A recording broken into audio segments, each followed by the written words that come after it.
Hello everyone and welcome back to another Pony and Wolf Productions video. My name is visualbrony and today we are reading the story Mason by Oddshot.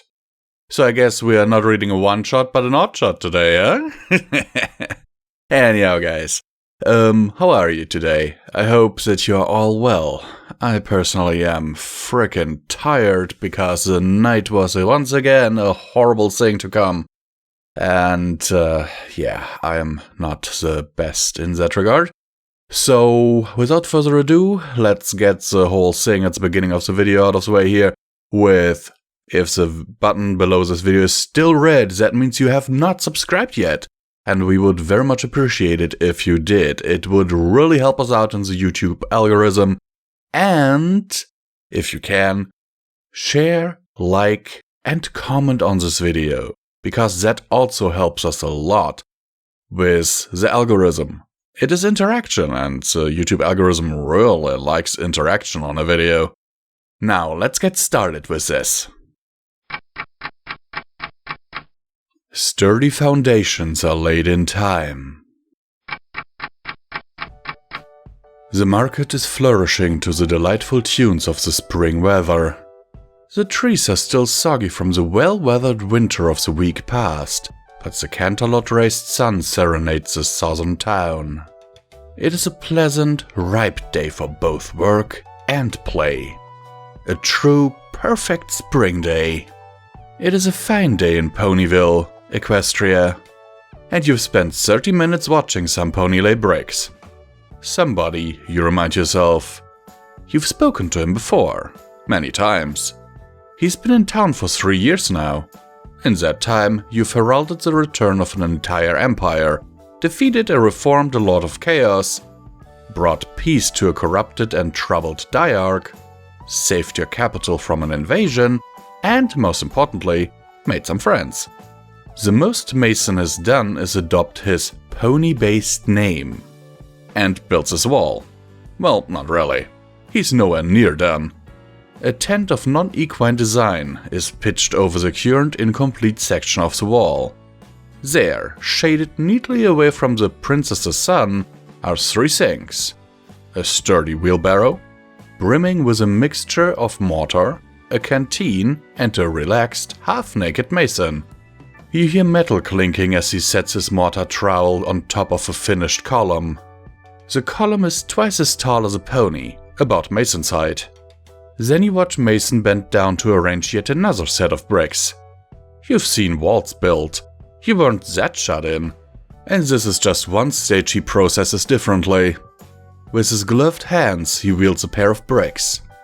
He meticulously lines them into place on the double brick white wall.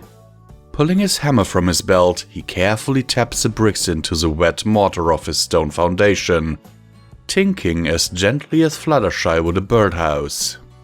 It's frustrating to say the least. He could do it much faster, but he opts to be needlessly precise. In the beginning you respected it, but 3 years to finish just shy of 50 hoofs of wall is downright crazy. It's at this point you recall that he's the project's sole laborer. Applejack and even some of the town's construction ponies have offered to aid him, for free no less. Of course, Mason was stubborn. He wouldn't be 3 years in if he'd accepted the helping hoofs. You yourself had intervened, and Applejack herself had stayed you. Tradition is a special thing. Your first winter wrap-up had hammered that particular lesson in after the fact. His fiery glower doesn't come up anymore, but from where you stand, 20 hoofs away, you are more distant than ever. Yet by no means is he an unsociable grouch. When his 8-hour workdays are complete, he often spends his time roaming Ponyville. Sometimes he speaks with ponies, gentle with his mannerisms.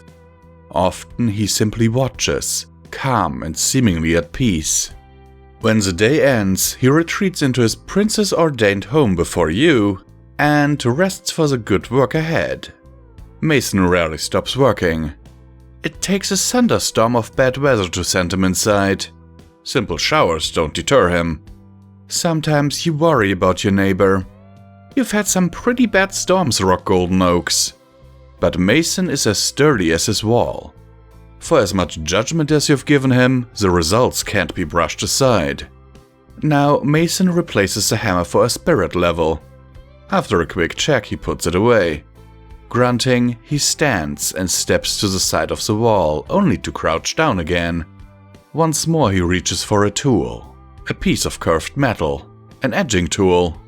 Just as graceful as his hammer, he carves away at the gaps of mortar between the bricks. It's something of an art to Mason, and while he said that he's only done brickwork once before in his life, you can't help but feel his talent is what brings comfort to the ponies who see him daily. You watch Mason stop for a drink of water. It's noon, 3 hours in, and you're peckish for lunch. He doesn't eat lunch, at least not that you know. He just drinks water. You're not even sure of the breadth of his diet. Occasional sweets, if Pinkie Pie's goods are indication enough. Suddenly you lock eyes with a brown-eyed human. It's the first time in a long time.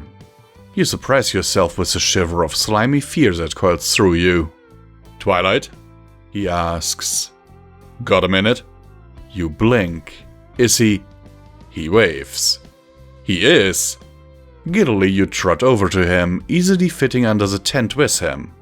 He gives your behavior a glance before settling on finished bricks. You follow, planting your arm beside him. You start to... Wait. Don't mess up. "Did you leave town? I saw Spike dealing with the girl's pets." He noticed? Yes, we went to the Crystal Empire. You smile. That mix-up was something. "Twilight..." He starts. You lean in. Yes? Mason stops to think. "You wanted to know why I'm building this wall, right?" Of course. "It was the last thing my dad and I did together." Your smile falls. Did he? "No, he's fine, I hope." Mason sighs, looking away. "When I got here, we were almost done with our wall. We never got to finish." I'm sorry, Mason. He breathes. "I just want you to know, Twilight, that I've always admired you." He pauses and laughs low. "Somewhat. You get annoying." Given the circumstances, I'll let that slide. He smiles. "Good old Twi." You scrunch at that, but he continues. "Listen, big things are coming, for you, life-changing like me. And I really want you to know that you're a good pony." He closes his eyes. Is something bad going to happen? "No, everything's going to be just fine. But I want you to remember one thing above all, Twilight. Like my dad and our wall. Yes? Don't forget your past." Pinky promise I won't. He laughs. You smile. It's a fine day in Ponyville. And it always will be. Hello and welcome back to Common Thomas Visual Pony, where I will remind you that you can support Pony and Wolf Productions through the links down in the description below. Every dollar helps is needed and very much appreciated. And now let's get into the meat of the story, because I am freaking tired and I don't think I can go on speaking like this for much longer, and I'm already a lot slower than I usually am in this segment. Okay. Oh my word. Seriously, I can barely keep my eyes open. But Mason is actually the name of the human who came to Equestria here, so the name of the Anon? Huh. It doesn't... Does it have a human in Equestria tag? Let me have a look. No, it doesn't. It doesn't have a human in Equestria... Oh, there is it. I overlooked the human tag. I once wrote a human in Equestria story, and it got turned away by Equestria Daily because it was just another human in Equestria self-insert story. Yeah, I remember that all too well. Anyhow, this story here, I have a feeling that this human comes from Twilight's relative future, a Brony who has seen the end of the show and knows what's going to happen.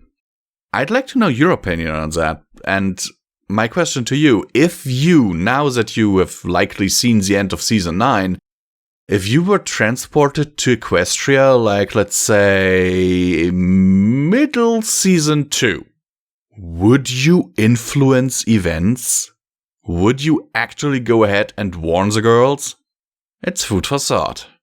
Sincerely yours, Visual Pony, and as always, I hope that this video finds you well in body and mind.